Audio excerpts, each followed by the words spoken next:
नमस्कार, प्राधान्य न्यूज कोपरगाव मध्ये आपले स्वागत। कोपरगाव नगराध्यक्ष पदासाठी जोरदार चर्चेला उधाण। दिवाळीचा सण संपला असला तरी आता राजकीय वातावरण मात्र तापू लागलं आहे। कोपरगाव मधील आगामी नगरपालिका निवडणुकीच्या पार्श्वभूमीवर अनेक इच्छुकांनी नगराध्यक्ष पदासाठी मोर्चे बांधणी सुरू केली आहे।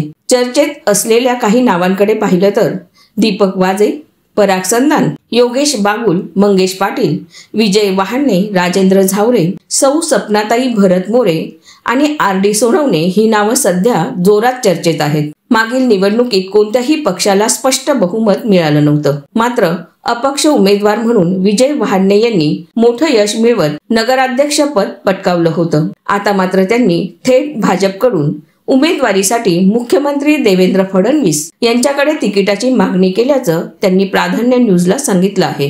तर राजेंद्र झावरे यांनीही आमच्याशी बोलताना सांगितलं की आमची पूर्ण तयारी आहे, आम्ही स्वबळावर नगराध्यक्ष पदाची निवडणूक लढवणार आहोत। त्यांच्या पॅनलचा प्रचार सध्या जनतेत चांगलाच वेग घेत आहे। उद्धव ठाकरे गटाकडून सौ सपनाताई भरत मोरे या देखील इच्छुक असल्याचं समोर आलं आहे। त्यांनी सांगितलं की शिवसेना, उद्धव बाळासाहेब ठाकरे गट आमचा नक्कीच विचार करेल। दरम्यान शिवसेना शिंदे गटाकडूनही कोपरगाव मध्ये पॅनल उभं करण्याची चर्चा सुरू आहे। त्यांच्या गटाकडून नगराध्यक्ष पदाचा उमेदवार मात्र अद्याप गुलदस्त्यात आहे। दीपक वाजे हे गेल्या काही दिवसापासून जनतेत सक्रिय असून त्यांचा प्रचारही जोमात सुरू आहे। युवकांचा त्यांना मोठा पाठिंबा मिळत असल्याचं बोललं जात आहे। एकूणच कोपरगाव मध्ये यावेळी नगराध्यक्ष पदासाठी चौरंगी नव्हे तर पंचरंगी लढत होण्याची चिन्ह स्पष्ट दिसत आहेत। भाजपकडून कोल्हे गट, राष्ट्रवादीकडून काळे गट,